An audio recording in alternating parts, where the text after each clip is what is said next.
A propósito de la reforma protestante, sería bueno que nos hagamos la pregunta: ¿necesitamos otra reforma protestante o una revolución espiritual?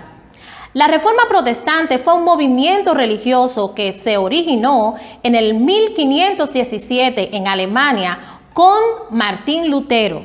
Martín Lutero, un monje católico que por inspiración divina escribió 95 tesis, las cuales condenaban y refutaban la ideología religiosa de la época de la Iglesia Católica, así como también prácticas y dogmas que carecían de fundamento bíblico, asimismo de aprobación divina. Su tesis más importante fue la que atribuía la salvación y el perdón de los pecados a la obra de la fe y la gracia de nuestro Señor Jesucristo, no así a la compra de una carta de indulgencia emitida por el Papa, la cual indicaba que todo hombre que pudiera comprar una de estas cartas iba a recibir remisión por sus pecados.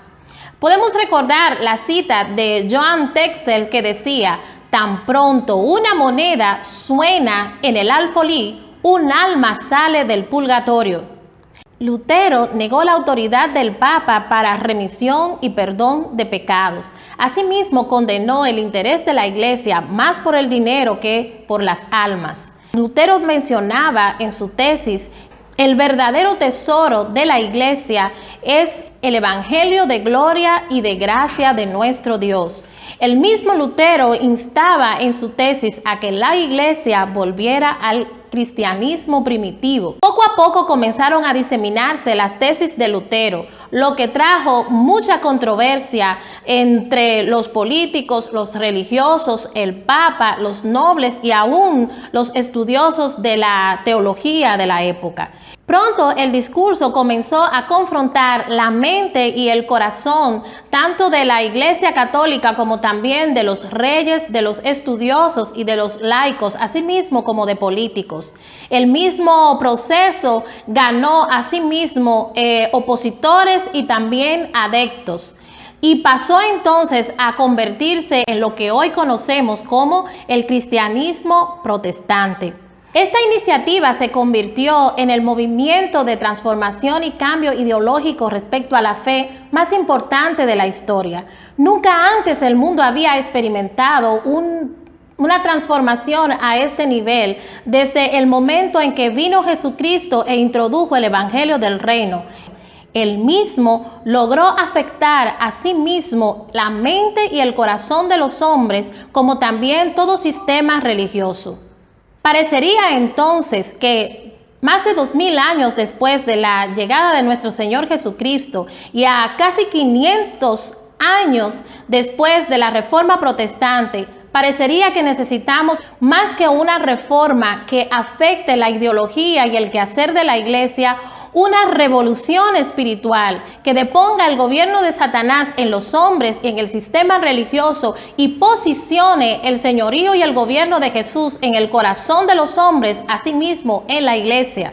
Necesariamente entonces estamos hablando de una revolución, una manifestación sobrenatural y divina que acerque a los hombres al fundamento correcto, a una relación de intimidad con Dios y los prepare para el tiempo del rapto. Pensemos un poco entonces, ¿qué es una revolución espiritual o qué es la revolución espiritual?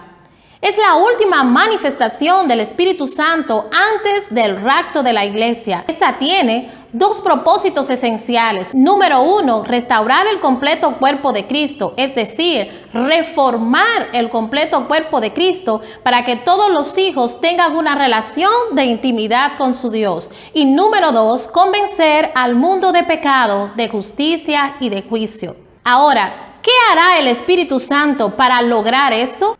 Lo primero que el Espíritu Santo entonces hará y ya está haciendo es volver a los hombres al fundamento correcto, que vuelvan entonces a vivir, a practicar, a creer y a ser fiel al fundamento cristocéntrico, asimismo a todo principio, mandamiento y fundamento establecido por Dios en su palabra.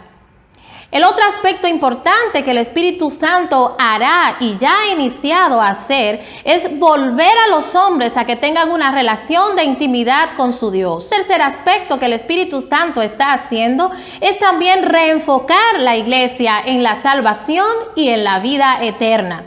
Es importante también que sepamos que una revolución espiritual implica además eliminar las rivalidades del liderazgo. Los líderes deberán entender entonces que Jesucristo sigue siendo el Señor de la iglesia, que ellos tienen un rol pastoral y que también tienen una tarea y una única misión: predicar el evangelio del reino a toda criatura para que todo hombre y toda mujer alrededor del mundo pueda ser salvo. El Espíritu Santo también hará que la iglesia entienda cuál es la postura y la posición del dinero dentro de la iglesia. El otro aspecto que el Espíritu Santo también abordará en esta revolución que trae cambio y transformación y renovación en el completo cuerpo de Cristo es hacer que todos los hijos de Dios se concentren en el ministerio de la reconciliación. Hoy día tenemos muchas agendas, pero no la agenda esencial que espera Dios según la emergencia y la prioridad del reino, que es la salvación de toda la tierra. Es importante también que sepamos que una de las cosas que el Espíritu Santo viene a hacer es a unificar el completo cuerpo de Cristo.